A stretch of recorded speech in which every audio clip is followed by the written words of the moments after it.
তো চলো আজকে একটা পেইন্টিং করার সেজন্য আমি মডমার্টের অ্যাক্রিলিক কালার থেকে নীল কালারের শেডটা নিয়ে নিয়েছি এবং হলুদ কালার নিয়ে নিয়েছি। আপনারা চাইলে এখানে অন্য কালারও ইউজ করতে পারেন। আমি এখানে অ্যাক্রিলিক পেইন্ট করতেছি, আপনারা চাইলে অন্য কালারও নিতে পারেন। আমি এখানে পিঙ্ক কালার নিয়েছি। আমি ওয়াটার কালার এবং অ্যাক্রিলিক কালার দুটোকেই নিয়ে পেইন্টিং করতেছি। তারপরে আমি এই 12 নম্বর শেডের ব্রাশটাকে নীল কালার দিয়ে নিয়ে এখানে আমি অ্যাপ্লাই করতেছি।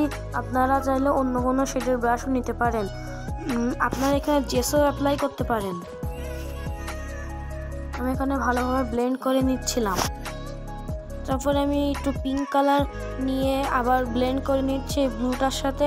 আপনারা একটু ব্রাশটাকে পরিষ্কার করে তাহলে অন্য কালার নেওয়ার চেষ্টা করবেন, নাহলে একসাথে ওই দুইটা কালার লেগে অন্য কালার হয়ে যেতে পারে। তারপরে আমি আবার সেম প্রসেসে হলুদটাকে ব্লেন্ড করে নিচ্ছি। তো আমার পেইন্টিং এই পর্যন্ত ডান। তারপরে আমি এখানে ব্ল্যাক কালার নিয়ে একটা লাইন টেনে নিচ্ছি। তারপরে এখানে আমি একটা ঘাস দেব, সেজন্য আমি এখানে একটা ব্ল্যাক কালার দিয়ে লাইন টেনে নিচ্ছি। পেইন্টিং এমন একটা জিনিস যেখানে কোনো ভয়েস দেওয়া যায় না, শুধু মিউজিক দিয়েই শোনা যায়, তাও ভাবলাম ভয়েস দেই। তারপরে আমি এখানে কালো কালারের সাহায্যে ব্রাশের মাধ্যমে ড্যাপ ড্যাপ করে এরকম ঘাস পাতা আঁকিয়ে নিচ্ছি। আমি কি বলবো না বলবো আমার মাথায় কিছু ঢুকতেছে না, আপনারা এমনি মিউজিকের সাথে এনজয় করেন।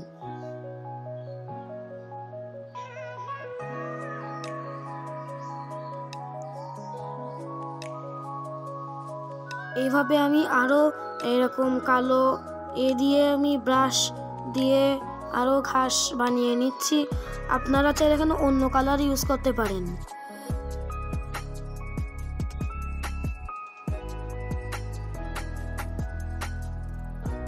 তারপরে আমি একটা সরু ব্রাশের মাধ্যমে এরকম কয়েকটা ঘাস দিয়ে দিচ্ছি। আপনারা যে কোনো ব্রাশ ইউজ করতে পারেন।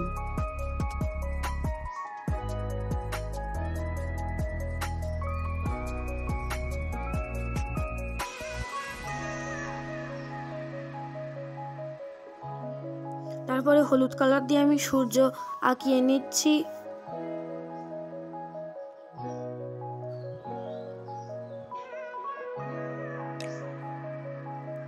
তারপরে সেম প্রসেসে হলুদ কালার দিয়ে সূর্যের রিফ্লেক্টটা আঁকিয়ে নিচ্ছি।